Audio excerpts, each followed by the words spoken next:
মাত্র ১৬ বছর বয়সে পরিবারের অমতে পালিয়ে বিয়ে করেছিলেন তিনি। স্বামী ছিলেন বয়সে অনেক বড়। এই এক সিদ্ধান্তই তার জীবনকে বদলে দেয়। পরিবার থেকে দূরে সরে যাওয়া, অভাব আর সম্পর্কের টানাপোড়েন সবকিছুই শুরু হয় তখন থেকেই। এমনকি বড় বোন লতা মঙ্গেশকরের সঙ্গেও দীর্ঘদিন ছিল কথা বন্ধ। সুরের রানী আশা ভোসলের প্রয়াণের পর সামনে এসেছে তার জীবনের এসব অজানা সংগ্রামের গল্প, যা অনেকের কাছেই অবিশ্বাস্য।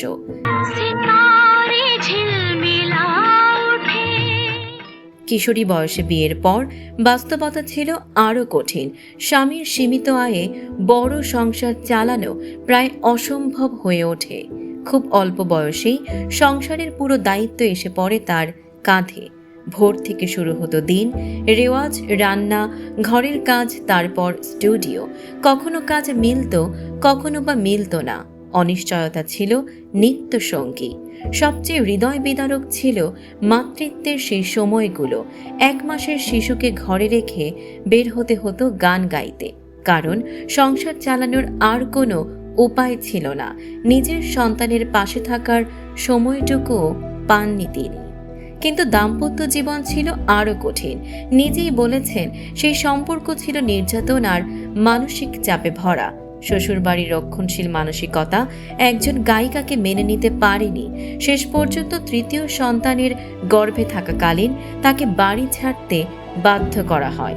ভেঙে পড়ার বদলে তখনই শুরু করেন নতুন লড়াই।